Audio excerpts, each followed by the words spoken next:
Manx Radio Sports, brought to you by The Print Shed. Visit theprintshediom.com today to set up your personalised web shop for your sports club or business. Very good evening and welcome to the latest edition of Friday Sport Preview on Manx Radio. I'm Rob Pritchard and I, along with our team of correspondents, are back over the next hour looking ahead to the Manx sporting action this weekend on tonight's programme. After poor weather decimated Manx football fixtures last weekend, will we see the continuation of the Ecap FA Cup first round as well as league ties this Saturday? An Ireland Cycling Club says there's a real risk it won't be able to run gravel events in 2026 and is issuing an urgent appeal for help to get meetings on the calendar. In rugby, Ramsey returned to Counties 3 ADM Lancashire and Cheshire action, whilst two old rivals meet in the Hartford Homes Manx Cup, and a busy schedule of Isle of Man hockey fixtures both on and off Ireland await throughout Saturday. That is all to come this evening.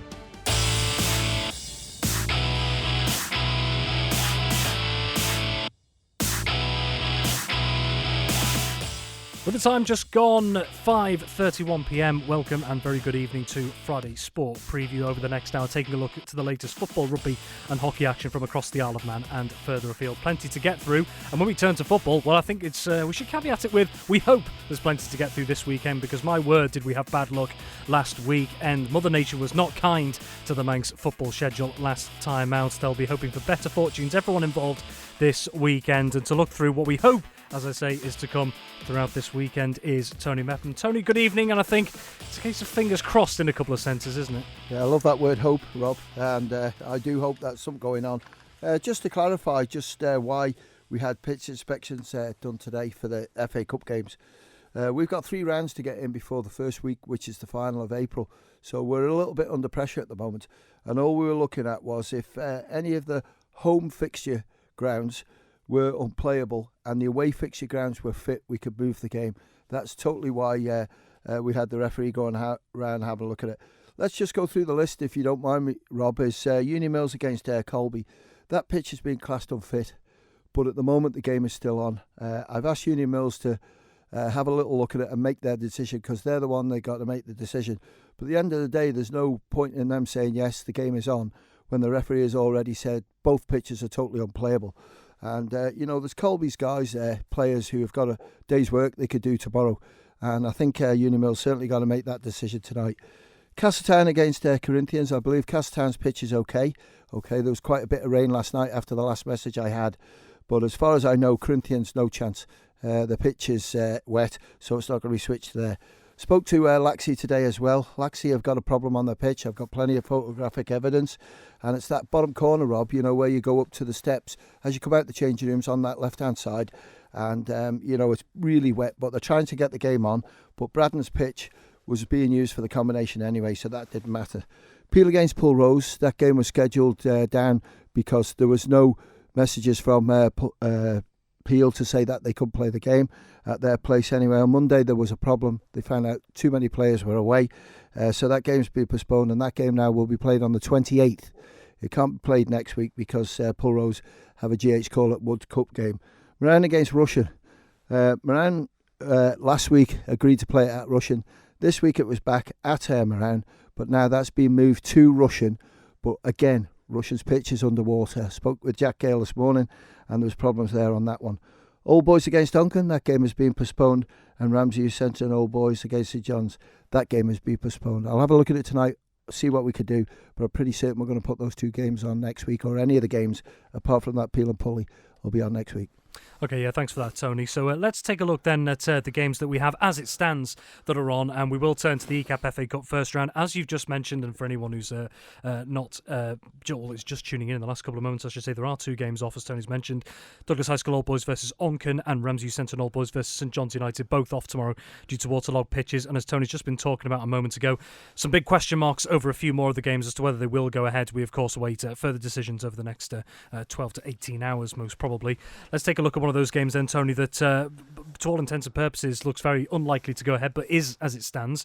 Unimills versus Colby. So Colby, of course, right at the top of Ardern and Druggan Limited Division 2 at the moment. If there was some way for this game to go on, you'd imagine they're full of confidence at the moment, coming up against the Unimill side, who will go into, on paper at least, favourites, but Colby will fancy their chances. They will, but you got to remember 7 days ago this game kicked off.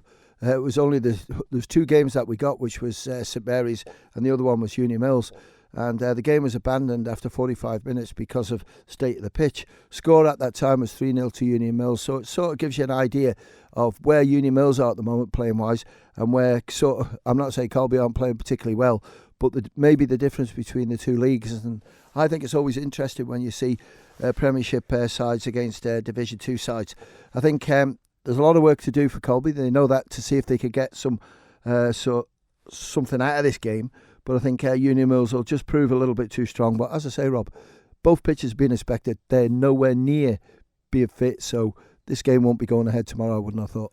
Very well. Down in the south of the island, another potentially intriguing contest, because Castletown, of course, still right in the mix behind Colby in the fight for the Division 2 title. They're due to be hosting the Canada Life Men's Premier League frontrunners Corinthians, Tony. And for Castletown, if indeed they do go on to get promoted this season, how good a test will this be to find out where their standard is at up against the current Premier League leaders? I think it'll be a big test, because when you look at Castletown's results of late, when they lost against St George's and then they played them again, I think it was, and okay, they got it right on that day, but it's just one of those. Against Corinthians, it's going to be very difficult. I haven't got the list at the moment because no one sent me a copy, but Chris Bass has chosen his new Island squad. 35 players he's picked. 4 of those of Corinthians, so it just shows you a little bit where Corinthians are strength-wise, and I think Castletown know where the power's going to come through. There'll be no Luke Murray, he's still struggling with his injury, but when you look at sort of the forward line, when you've got Sean Dorr, you've got Dan Simpson, who's been in majestic form. Defensively, they're solid. Stewie Smith, Darren Kane, and whatever sort of who plays in midfield, Declan Blake being one of them, Josh Ridings may be in there as well. I haven't seen the squad, but certainly Castletown, it's a pointer for them, Rob, because if they do get promoted at the end of the season, they're going to be coming against teams like Corinthians and others next year on a regular basis, and might just sort of warn them how tough that Premiership is going to be. So you have to go with Corinthians to win. Very well. And then elsewhere over at Glen Road, and again, Tony, you mentioned it before, big question marks over this one as well as to whether it will go ahead. If it does, it's an all-Premier League clash. Laxey, who just seem to have dropped off the pace of the top 4, let's say, in the Canada Life Men's Premier League over the last couple of weeks, up against a Braddon team that has moved themselves 8 points clear over the last couple of weeks of the drop zone as well, in league terms. Yeah, what a big result that was against Douglas High School Old Boys, and I just feel that takes the pressure off them a little bit. They've still got a bit of work to do. This is the cup. They don't expect to win it. Will Smith's sensible enough, and the players know as well. So it's more of a try and get back in and playing football again. But if this game does go ahead, it's going to be pretty slippy at Glen Road. And, you know, when you look at Johnny Palmer's team, what a fantastic start to the season that they had. They always do well in the Cups. The Hospital Cup seems to be one of their favourites, but they want to win the FA Cup as well. Just depending on what sort of team he's got. I noticed Cameron Avery's back. That's a massive plus because they've lost Tom Smith. Tom Smith has returned back to Australia. Up front, when you look at people that they've got available, Ben Wazza, you've also got Hawley in there, who's, you know, he's such a handful as well to try and deal with. And when you look at Robinson and others in there, Tom Cowan, they've got a really strong team, and I just think Laxey will prove too strong against Braddon. And the fourth game in the Ecap FA Cup first round that is, as it stands, due to take place this weekend, although again, big question marks over this one, is between Division 2 Moran and Russian United, which Tony mentioned before, and again, just as a reminder, has, at least for now, Tony, been moved to Croyt Lowy, Russian United's home ground. Yeah, and probably a little bit hot off the press on this one. Andrew Moody stepped down as manager for Russian, and Dids Ward, he's done it before. Dids, David Ward, he comes in to take over as number one, and this is his first game. Dids stands no messing. It's total commitment, or you're not going to be in that team. So it just gives a chance. I think the players are there, Rob. And when you think of that start of the season run that Russian had, it was really strong. But Moran, I've seen them twice. I've seen the good side, I've seen the bad side. Defensively, they're well organised, good goalkeeper. Midfield, they work hard. They've got legs up front. They're very, very tricky. And I think David Brew, Colin Gilbert as well, know that this is going to be a tough ask. But sometimes when a new manager comes in, for a team that is pretty strong, it goes well for them. And I've got a feeling that that's going to be the way. Russian will take the victory, and this is definitely being played at Russian if it goes ahead. Excellent, Tony. Thank you very much. And again, just a reminder, if you've not long tuned in as well, the two other Ecap FA Cup first round games, which were scheduled to take place tomorrow, Douglas High School All Boys versus Onken and Ramsey Centre All Boys versus St John's United, both postponed due to waterlogged pitches. We were due to have another game as of a few days ago, Pulrose United versus Peel. That's not taking place. Peel on a rest week this weekend. Outside of the Cup then, those Cup games kicking off at 1:15 tomorrow. Elsewhere at 2 o'clock, we do have a selection of league fixtures due to take place. Just one in the Canada Life Men's Premier League is due to take place, and a meeting of two northern sides.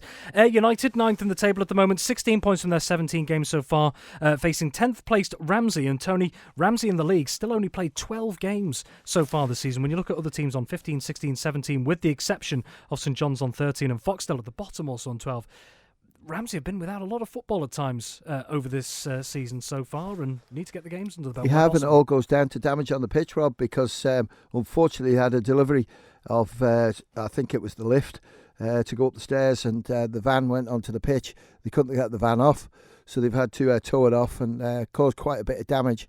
They've repaired it, from what I'm hearing. They've put, not Astro, but turf down. But that's not going to take in this sort of temperatures and everything. So it's a real big problem. And I know I've had quite a bit of correspondence with Anthony Cooper. He just said, we're trying our best. There's, the pitch probably, to be fair, Rob, has struggled over the last couple of years.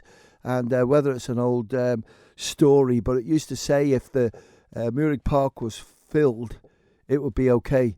But if Muirigg Park is emptied, then it seems to struggle. Well, that to me works against what you would have thought. But whether that's a myth, I don't know. But, Ramsey could do with some football, because they've certainly got quality players there. When you look, they've got FC Alaman players, Jamie Corlett. They've got Hudson as well, Callum Hudson. And when you just look through that team, Dylan Pickles and others, they're really, really strong. And I just think against Ayr at the moment, they're strong. I haven't seen FC Alaman starting line-up for tomorrow, so I don't know if Harry Best, Leo Tregurtha or Sean Kelly's going. Sean doesn't usually travel, so if they've got Sean Kelly, then that could help. But I would say this is a no-go as well, because Ayer's pitch, when there's a lot of rain around, like most pitches, you can't handle what we've had. And when you're looking at over 40 days of rain that we've had, it's incredible the amount of water that's come down.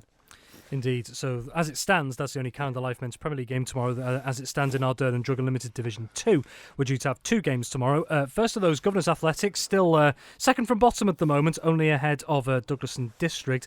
Governors Athletic, like D&D, still yet to get a win on the board this season in the league. They're going to be hosting Douglas Royal. Yeah, we're not going to talk about this one, because as I was heading in here, I was told, but I've just checked my phone and I haven't got the email, so I can't confirm this, but I was told that both Douglas Royal games were off, home and away, so it's pointless in talking about it. So Simon, if you're listening, if you could still forward me that email, please. I've just checked, I haven't got it, and I wouldn't mind. I only spoke to him 20 minutes ago. He said, I've sent you an email, so it hasn't come through.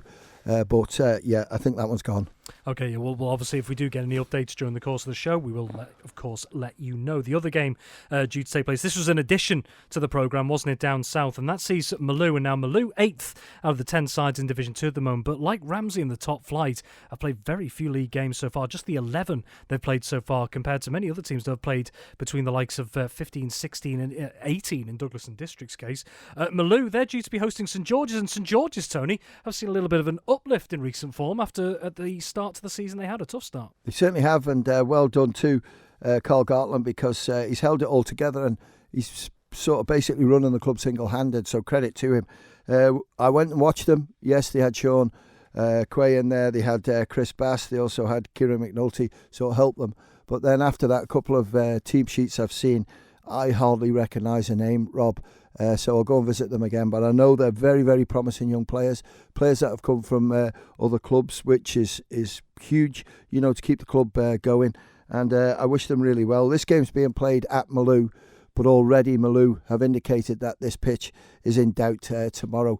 Maloo did try and get the FC Isle of Man slot, which, they're trying to get maybe 5:30 till 7 or something, but they just couldn't get it organised with them. So it's a big, big shame. And even had a backup plan of maybe going to King William's College to play, but King William's College pitch is not playable. So they've tried everything. Fair play to Geordie. His head must be battered. But unfortunately, this looks as if this one's going to be postponed. Why am I getting the feeling that we should all be wearing wellies tomorrow, including Dave and Ben out on the rugby and hockey side of things? Well, it's quite interesting on this, Rob, because the bowl is available 2 till 5 o'clock on Sunday. Anyone could have had it, whatever. It's being put out by the FA. I've contacted clubs and everything. And people say, well, why don't you play games at the bowl? No one's taking it. Players are busy on Sunday. Can't do it. It's half term. Everything else. So it just shows you at the moment what a huge problem we've got with over 100 fixtures to rearrange. Indeed, the fixtures are stacking up over the course of the season so far. And, well, let's take a look towards the combination leagues this weekend. Due to have 5 games in Canada Life Combination 1. Just quickly, we'll give you a bit of the state of play as it is at the top of the Canada Life Combination 1 Combination 1 table. Corinthians leading the way with 35 points after 16 games, just 3 points behind Russian United, also after 16 games in second. And then in third, Ramsey on 31 points, so 4 points off Corinthians at the top, but with 2 games in hand on the teams above them. So those are your top 3 in Combination 1 going into this weekend. So Tony, if you could take us through the games due to take place in Combination 1, and I believe just with the look that you're giving me, we've got an update. It was one of those twist of the eyes. It is. Hi, Tony. Pitches marked. This is at Russian. Very soft in places. Just haven't been able to get any equipment on it, meaning the quadruplay or whatever. So some standing water in places, which I forked and see what it's like in the morning now. My forecast that I got was no rain tonight. Rain coming in tomorrow night, but last night that was a lot of rain that come through, and maybe you can update us. Although we do have, just to add a bit of context here, there is now a yellow weather warning in force for frost and ice that runs until 12 p.m. tomorrow as well. So there's another factor that has to be considered. Can't you give me any good news? Well, I wish I could, but the Met Office has spoken, and right. I'm in no position to question that whatsoever. Tony, continue. Sorry. I've just got an up-to-date in as on the fixtures as well. Thank you, Simon. Right, let's have a look. Division 2, Governors Athletic against Douglas Royal. That game, call early on to give time. That's what they're saying on that one. The other one, which is St George's against Maloo. They've changed venue, moved it to Maloo. Yes, we know that, but that pitch is under pressure. And apart from that, that's where we are. So still no further clarification, if you like, but yes, of course, we will bring those details as and when we can, if there are indeed any updates on other games. Tony, very quickly, still got around 2 or 3 minutes or so. Let's take a quick canter through the Combination League. So let's go back to Canada Life Combination 1, 5 games there as it stands. Yeah, it is, and Combination 1, Onken against Union Mills. Spoke with Brian Callow today. They're underwater, so that's not going to happen. St John's against Corinthians, I know for one, that has gone. So that's postponement. Siberia's against Russian. That one definitely is on because it's on at the bowl, so that's not a problem. Ramsey against Ayr United. That's at Ramsey, but it's just, one of them. As we were talking about it before, that must be doubtful. Braddon against Old Boys. That's already gone. Braddon's pitch not playable. Very well. Ardern and Drug Limited Combination 2 we were due to have 5 games tomorrow. One has already been called earlier today, Douglas Royal versus Governors Athletic, due to a waterlogged pitch. State of play at the top of Combination 2 very quickly. Pulrose United leading the way, 45 points after 16 games, and then the 2 teams in behind them, Ramsey Centre All Boys in second, and Douglas Athletic in third, both on 40 points. Douglas Athletic have played 16, but Ramsey Centre All Boys 15 as well. So not all said and done at the top of Combination 2 at the moment. Tony, have we had any further updates on the 4 games in Combination 2 that were due to take place? We have. It's a little bit sketchy on this one, so we'll get it all checked. But Combination 2, Douglas Royal against Governors, postponed. Michael against Ramsey Centre at the moment is still on. Douglas Athletic against Jims, postponed. St George's against Colby, no information. And Pulrose against Castletown. No information on that one, but I would say that must be in doubt as well because quite a bit of water down there at Springfield Road. Indeed. Well, thanks, Tony. And yes, as we've just been saying throughout the show as well, obviously plenty of question marks around fixtures this weekend, given the weather conditions, not just over the last couple of days, but over the last couple of weeks. And that weather, of course, decimated fixtures last weekend. Any further updates, of course, leading into tomorrow's fixtures, we will let you know. And I suppose, Tony, again, got around 60 seconds or so here, but you mentioned it before, the amount of fixtures that are piling up for the FA to have to sort now. I mean, I suppose how big a job is it now to get those games on? been there before, Rob, with 200 and got it sorted, got it finished. It's going to be hard. It's keeping the cup games running.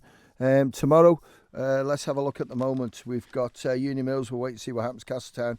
But we've got 3 games off at the moment. If we lose another one, we won't do the draw tomorrow, because when it's either or, because it's done alphabetically, it confuses it. Excellent. Well, Tony, thanks very much. And of course, Tony and everyone else for that matter will be keeping you updated tomorrow as and what happens with those football fixtures.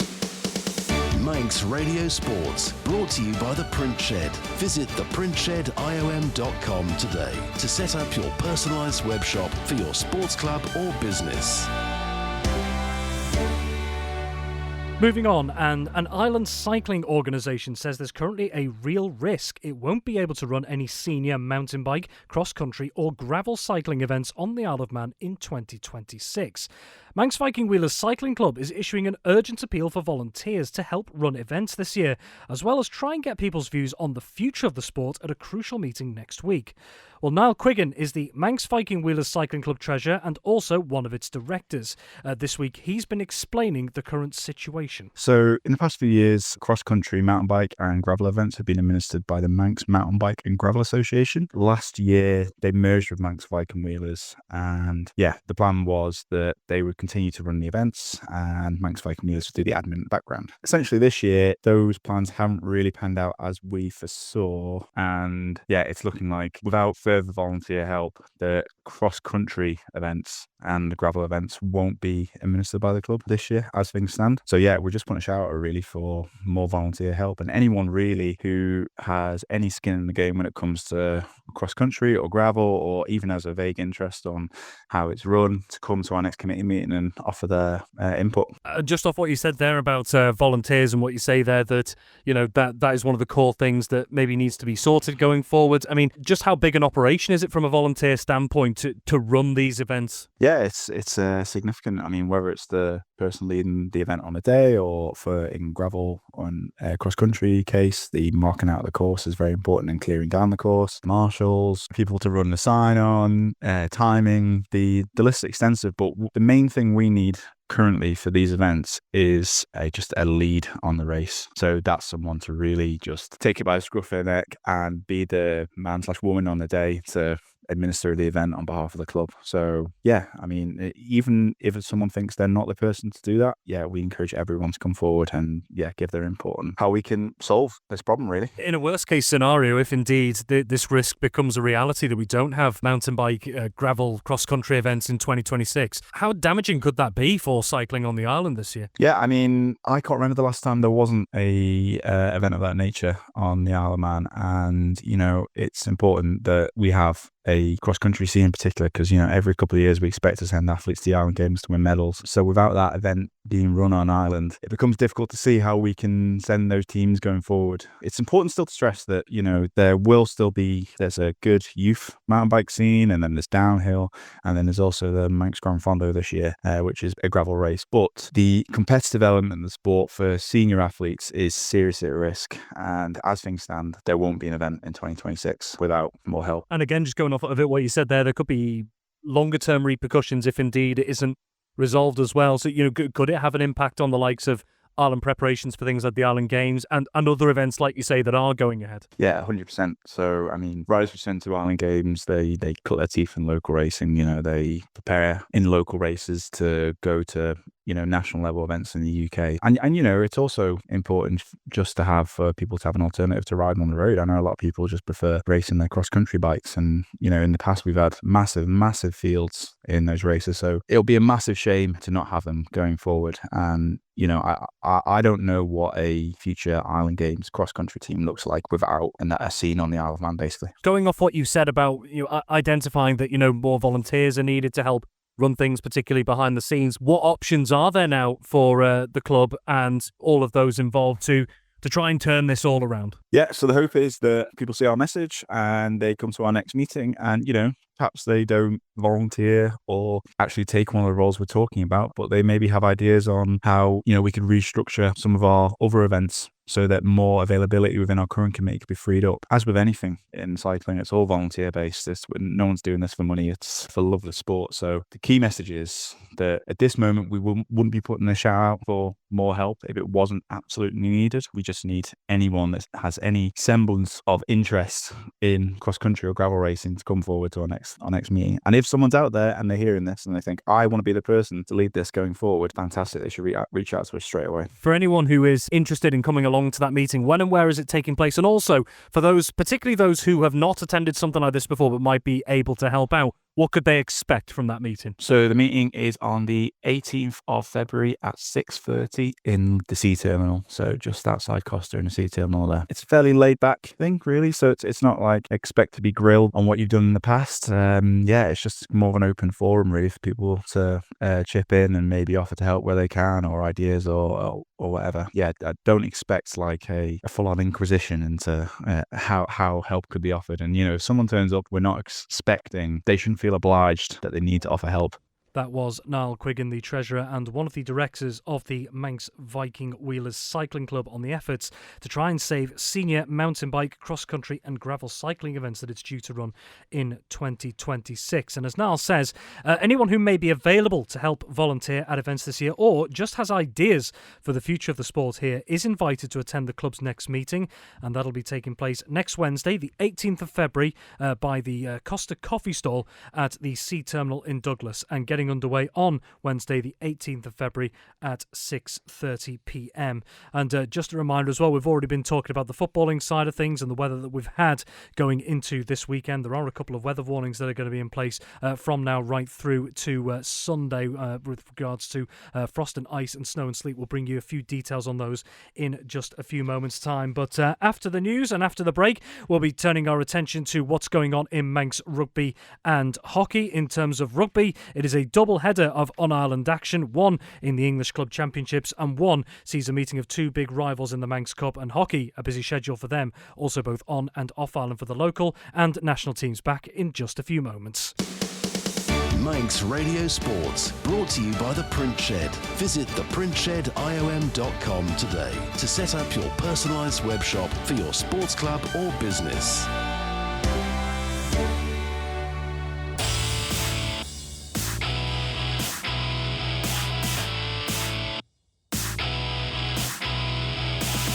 Welcome back to Friday Sport Preview on Manx Radio. The time is now just coming up to 4 minutes past 6 and we're turning our attention to rugby. A double-header is currently on the cards here on Ireland, involving both English Club Championship action and the return of the Hartford Homes Manx Cup, involving two bitter rivals going head-to-head at Portishead. Before we dive into the fixtures themselves, as we hope they will go ahead, and bringing in our rugby correspondent, Dave Christian. Dave, good evening. I suppose the burning question, as we had with Tony Mepham over the last half hour or so, is how is the weather looking when it comes to rugby terms? We talked a little bit about this last week with Ben, because obviously the fixtures were starting to stack up football-wise. Rugby has a slightly different outlook. We don't require the surface to be ultra smooth. The ball is not going to be kicked along it. It's going to be passed through hand or kicked forward. So the surfaces themselves aren't overly important. I don't want to sound disrespectful to anybody. Yeah, they get cut up from time to time. The pitches will be soft, but up at Ramsey, where we've got one game, the Muirk Park's an excellent drying surface. I don't foresee any issues there. Portishead does get a little bit more cut up and a little bit soggier, but Jasper Kirkpatrick down there, the groundsman's done a fantastic job. The drainage has been improved no end. The pitch is much better than it used to be, certainly when I was playing. And I think the only concern we had, or we've got really, is possibly with overnight frost. If the pitches are frozen, then it will be difficult to get things moving. But if the pitch is frozen, it means there's been clear sky, and clear sky means bright sunshine. When the darkness goes away in the morning, the oversoil heating, I like to call it, that will be on from first thing in the morning, and I don't foresee any issues at the Muirk Park. Maybe at Portishead there's a bit more of a risk. It's a little bit further inland, but the Muirk's right next to the sea. There'll be no issues at Ramsey. And depending on what the state of the pitch is in the morning. The Douglas Vagabonds game in the Manx Cup has always got the opportunity to be moved somewhere else. We've got floodlights at Ramsey, there's floodlights up at Vagabonds, so I don't think we'll have any issues in getting the games played. So there are options. And again, just to say at the moment, as it stands, both games are due to go ahead. And just like with any updates with regards to football and hockey over the next 12 to 18 hours or so with the weather, we will, of course, let you know as soon as we get any details. Let's turn then to, first off, Ramsey returning to action in Counties 3, ADM, Lancashire and Cheshire. They'll be facing Duckenfield at Morag Park. Before we look at the two sides, Dave, for those who don't know, there has been a bit of a change at this point in the season for Counties 3, ADM, Lancashire and Cheshire, the league, hasn't there? Yeah, it's the best way to describe it is horrible and messy. The RFU like to play a 14-team league. That's the maximum size, and that's not been possible. The RFU like to play a 12-team league. We've got 14, so it's a bit too big. Goes outside the 22 fixture parameters the RFU set. So the organisers are trying to make the best of a bad deal, I guess, and the teams have played each other on a round-robin basis once. It's home or away by draw. That gives 13 fixtures, and then it's going to split into two mini-leagues. But two leagues of 7, and there's another 6 fixtures there. That gives a total of 19, which is as close to the 22 as you can get without really making things complicated. So phase 1 hasn't quite finished yet. There's still a bit of overspill. Ramsey and Vagabonds both have to play rearranged fixtures on the 7th of March. Ramsey are at Orrell, Vagabonds from memory are at Colne and Nelson. So those two games still hung over from phase 1, but the league have been able to get the split. They've got the split, so Ramsey played Duckenfield. This is the first game of phase 2. Duckenfield, Ramsey were away against them, lost 26-8 I think it was. 26-0 down at half-time, dug in the second half and feel they should have done a little bit better.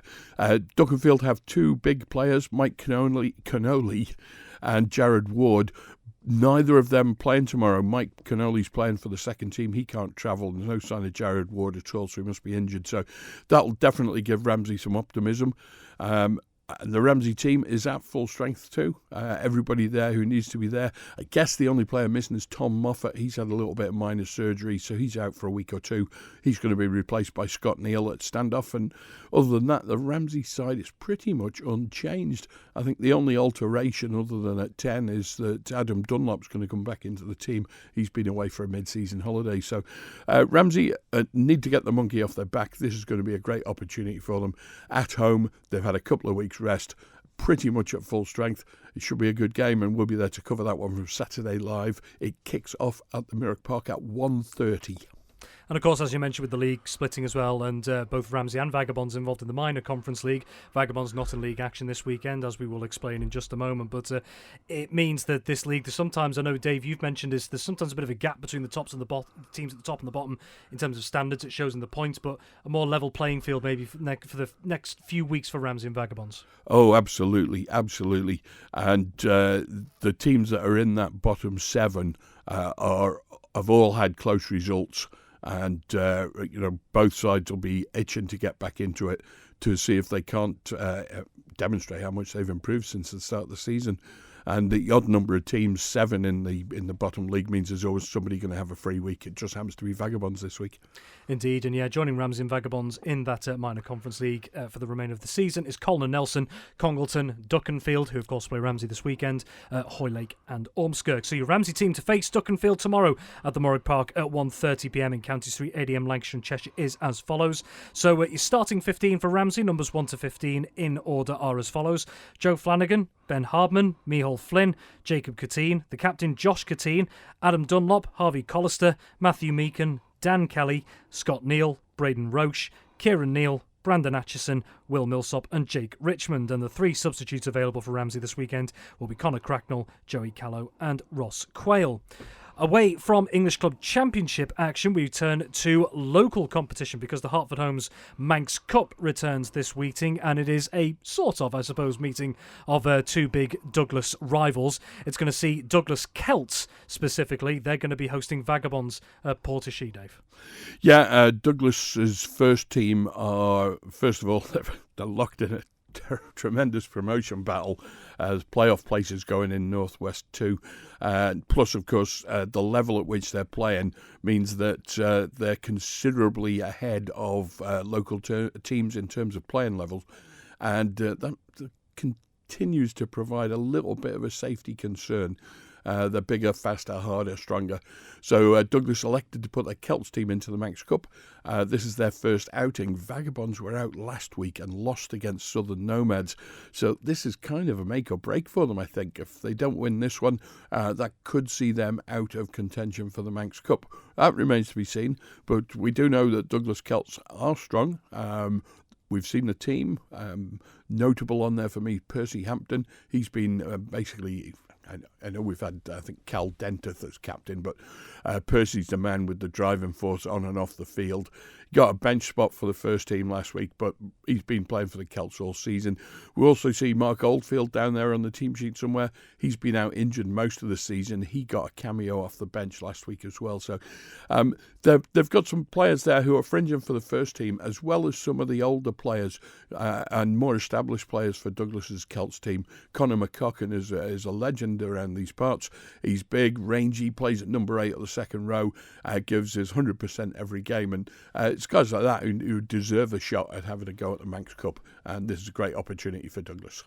Indeed, we have Douglas Celts team news, as Dave's just alluded to. So the starting 15 for Niall Killier's side, numbers 1 to 15 in order for Douglas Celts tomorrow for the Manx Cup tie at 1 o'clock at Portishead are as follows. It is Brandon Hass, Aaron Mason, Ralph Clark, Conor McCocken, Matty Clegg, Vice-Captain Callum Dentith, Craig McGee, Captain Percy Hampton, Jonty Shimmin, Jack Wallace, Joe Dale, Craig Martin, Charlie Henthorne, Miguel Costa and George Evans. And a packed substitutes bench available for Douglas Celts tomorrow, and they are Richard Bell, Chris Bollen, Rhys Moore, Mark Oldfield, Mark Shortland, Conor O'Kelly de Conjurer and Tom Corlett, I should say, and Jack Rowlands. No team news as of yet for Vagabonds. Just finally, Dave, got a few moments as well, a little bit like I asked Tony as well with regards to the weather. We don't know what's going to happen overnight. We can't say for certain, but when can we expect an update as to when and if games will go ahead tomorrow? I think the teams will look at the grounds probably first thing, and if there is a problem, they'll flag it up at that stage. My first watch of the day is actually on Duckenfield's incoming flight. If that lands, I'm happy. If it doesn't land, then we have to worry about it. Duckenfield are staying overnight tomorrow, so it doesn't really matter what time we get them to Ramsey. We've got the floodlights up there. We can get the game played no matter what. So that's not a massive issue. But if we've got any news, we'll get it into Manx Radio first thing in the morning. Excellent. And as you've already mentioned, Dave, as well, again, for the benefit of those just tuning in, there are options with regards to rugby. If one pitch is deemed unplayable, there may well be options elsewhere for the games to go ahead. So, yes, a quick reminder then. So, Ramsey hosting Duckenfield in the minor conference league now of Counties 3, ADM Lancashire and Cheshire. Kick-off 1:30pm at the Morag Park. And then slightly earlier at 1pm, Portishead. It's the Hartford Homes Manx Cup between Douglas Celts and Vagabonds. So stick with us. We're going to be turning our attention to hockey. It's not just going to be a busy morning, and afternoon of league action due to take place on Saturday across the local competitions. But we've also got two Isle of Man national teams involved in England Hockey Championship action across the water. Two teams heading over to the northeast, hoping to make a little bit more progress. We'll be joined by our hockey correspondent Ben Cunningham after this short break. Manx Radio Sports, brought to you by The Print Shed. Visit theprintshed.iom.com today to set up your personalised web shop for your sports club or business.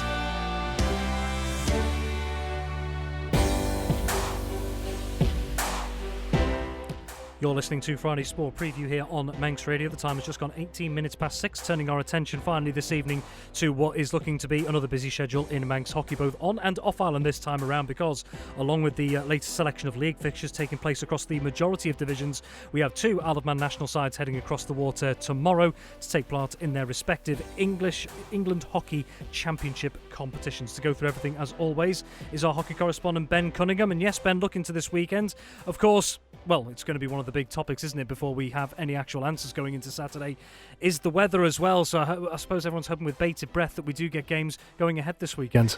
Yeah, I mean, things for Astro-wise look a lot more promising than what it would be for the football side of things. Yeah, we'll keep a close eye on things. Hopefully, we've got all fingers, toes and everything crossed that none of the pitches give us any issues tomorrow. I think, though, we probably should be okay, but let's see. I suppose maybe on those artificial surfaces, it's less the rain, but more the prospect of this frost and ice that the Met Office is currently warning us about. But of course, we just have to wait and see. We don't know. Yeah. First off, actually, we'll turn our attention first off to the games that are due to be taking place off Ireland this weekend. The England Hockey Championships, two Isle of Man senior national teams in action. We're going to start with the Isle of Man Ladies A team. They're going to be returning to action in the EH Women's Tier 2 plate. The second round, to be precise. They're heading to the northeast. They're going to be taking on Newcastle University's second team. So a bit of a journey for this team this weekend, Ben, but and we'll go through the team shortly. Looking quite strong there, that team that's going to be heading there. They'll fancy their chances. Yeah, as you say, Rob, the team looks really strong. When I got the team through yesterday, I was really impressed with the selection that they're taking away to this game. And for sure, it looks a really strong squad, and it looks like they're going to go over there and mean business for sure. Against Newcastle University seconds, of course, travelling across, of course, sometimes you can get home advantage with playing at home, so Newcastle will have a good support there, but I'm sure the Isle of Man will be taking a good support and contingency with them as well to this game. And as I say every time when we're talking about the island teams, it's great to see a mixture of all clubs represented. It is indeed, just looking through this. So this is the Isle of Man Ladies A squad that will play Newcastle University Ladies second 11 in the EH Women's Tier 2 play tomorrow. That's a 1:30pm pushback over at Northumbria University. So a bit of a journey and an early start for the Ladies A squad tomorrow. So this is your Ladies A squad. So there are three players from Valkyries who will be representing the side. They are Ellie Burns, Ellen Robinson and Ellen Cleater. Then two from Castletown. They are Abby Sutterby and Evie Watterson. And then a whole host, no fewer than 6 players from Backers representing the Ladies A team, and they are Sam Hassel, Lucy Quine, Liam Meller, Lucy Cartwright, Emma Corty and Lucy Kinraid, and then 2 from Harlequins Hockey Club. They are Rachel Middleton and Macy Crellin. So yeah, as you say there, Ben, still a good diverse range of clubs being represented in this Isle of Man Ladies A squad. Absolutely, and a couple of names that do stand out for me, the likes of for backers there, Leah Meller. She's been in great form coming into this, scoring plenty of goals for her club.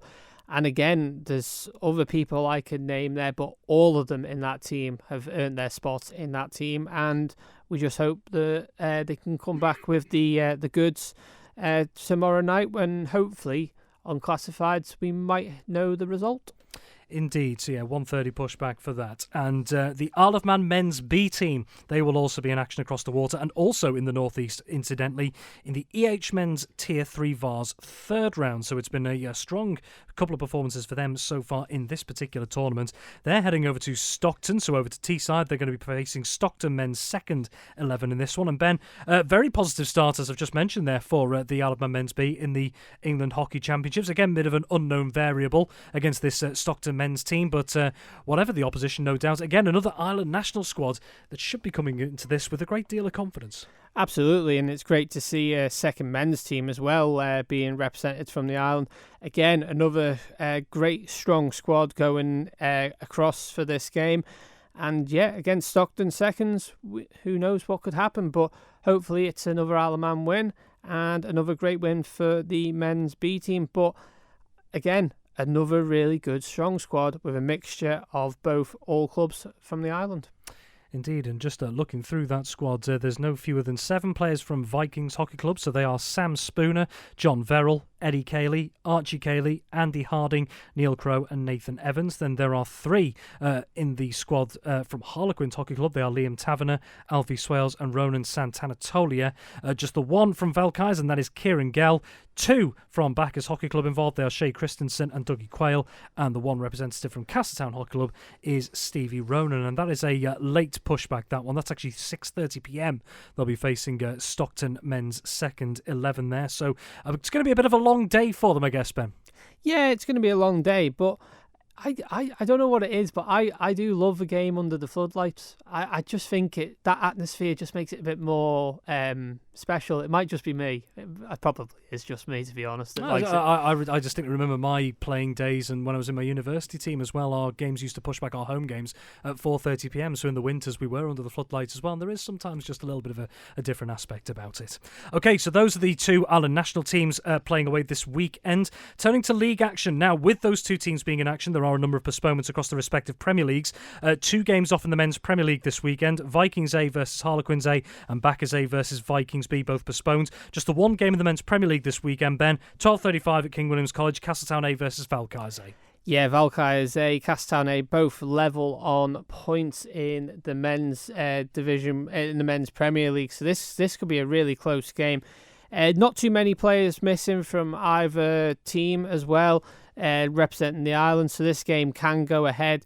I think this one will be very close, though. I think Valkyries, though, might just edge this one here. Castletown, a few players missing through injury and a few players that have obviously moved on in the way at university, so I think it'll be a Valkyries win. Yeah, Valkyries just had a Castletown on goal difference going into this weekend. In the Ladies Premier League, all 3 games have been postponed. They were due to be Harlequins A versus Castletown A, Valkyries A versus Vikings A, and Bacchus A versus Castletown B. All of those Ladies Premier League games this weekend postponed due to the England Hockey Championship commitments of quite a few players. Elsewhere, though, in Men's Division 1, we currently have a full schedule of 3 games, Ben. Yeah, and the first game is at 12:35, and that's Valkyries B against Ramsey A at QE2, and that's at 12:35. Second feed third, so that one's going to be very close. Bacchus B take on Valkyries C at King William's College at 2:05. I'm going to go for a Bacchus B win there, and a big bottom of the table clash between Castletown B and Harlequins B. That's the late kickoff at King William's College at 5:05. I'm going to sit on the fence on that one. Well, actually, just elsewhere, you mentioned Bacchus B there. They're the only team with a flawless record so far. And what I mean by that is, not only have they got 4 wins from 4, they've scored 21 goals, but they're still yet to even concede in a game as well. It's been a remarkable start for Bacchus B, Absolutely. the men's Division 1 leaders. Ladies Division 1, also a full schedule planned, 3 games, Ben. Yeah, and it's Bacchus Derby at 2:05 at the NSC between Bacchus B and Bacchus C. Then at 2:05 again, you've got Ramsey A v Castletown C at Castle Rushen High School. I'm going to go for a Ramsey win on that one. And then finally at 3:35 at QE2 sees Vikings B against Valkyries B, a big top of the table clash. I'm going to just edge it towards Valkyries B. Yes, indeed. Yeah, Valkyries B topped by just a point ahead of Ramsey A going into this weekend. Men's Division 2, 3 games there this weekend. Yeah, all really close games here. So 11:05, you see Castletown C play Bacchus C at the NSC, but I'm going to go for a Bacchus C win on that one. Ramsey B take on Harlequins C at Ramsey Grammar School at 2:05. I'm going to go for a Harlequins C win there. And then finally, Vikings C against Bacchus Colts at the NSC, 3:35. I'm going to go for a Vikings C win there. One thing to note, the top 2 played each other last week, 6-goal thriller, ended 3-3. So it's all very close still at the top of that division. And across all the divisions, it must be said, still, of course, a very long way to go in the current campaign. Last but certainly not least in the senior leagues is Ladies Division 2. Again, a reminder, just the 4 teams in this competition this season, so we're only having 2 games each weekend at most. Both of them are early pushbacks at 11:05, and we have Ramsey B versus Valkyries C and Castletown D versus Vikings C, Ben. Yeah, and just a correction there, Rob, it is 5 teams. So Harlequins Ladies B are currently on a rest week this weekend. Oh, my apologies. So it's all right, don't worry, I'll let you off. You're just returning after your break. But yeah, Ramsey against Valkyries C. I'm going to go for a Valkyries C win there. And then Castletown D v Vikings C. That one will be a close one. I think, though, Castletown D will just edge it. And outside of the senior leagues, there is just the one game in the mixed under-15s league this weekend. That is a 3:35 pushback at Castle Rushen High School. That's Ramsey Rogues and Rascals versus Castletown Sabres. Well, Ben, time is nearly up this evening, but just very quickly as well, of course, it's a big subject in the likes of football we've seen over previous weeks, refereeing side of things. Umpiring-wise, across hockey, how are things looking this weekend with the, I suppose, separately in some cases, the weather coming in? In general, umpiring's looking good. However, we have got a couple of slots that we're looking for umpires. So if any umpires are out there listening and they are available, we're looking for an umpire at 3:35 at Castle Rushen High School, 3:35 at King William's College, 3:35 at the NSC. Then at Peel, we've got a big gap where we're looking for 2 umpires for the 12:35 game and 1 umpire for the 2:05 game at QE2 as well. Excellent, yeah. So if there are any umpires out there that do have some time to spare this weekend and may be able to help on a game out there, please do let Ben Cunningham or the MHA know. Ben, thank you very much indeed. It's just about all we have time for on Friday Sport Preview this evening. Many thanks to our guests, as always, this week. Just a quick reminder, of course, if you're out and about tonight and early tomorrow morning, there is that yellow weather warning in place for frost and ice across the island. That came into force at 5 o'clock this evening. Will run through until noon tomorrow. Clear skies and light northerly winds. Ground temperatures will quickly fall below 0 around dusk, which has just gone, leading to a widespread frost with ice forming on any untreated surfaces which remain damp or wet from earlier rain. So if you are out and about tonight and into tomorrow morning, please do take care out there with that yellow weather warning for frost and ice. Well, just wrapping things up here on Friday Sports Preview. If you want to catch up on anything you may have missed on the show earlier, then this will be available as a podcast later this evening. Thank you so much for joining us. Have a wonderful Friday evening, whatever you're doing, and have a wonderful weekend as well. But from us, until next time, it's bye for now. Manx Radio Sports, brought to you by The Print Shed. Visit theprintshediom.com today to set up your personalised web shop for your sports club or business.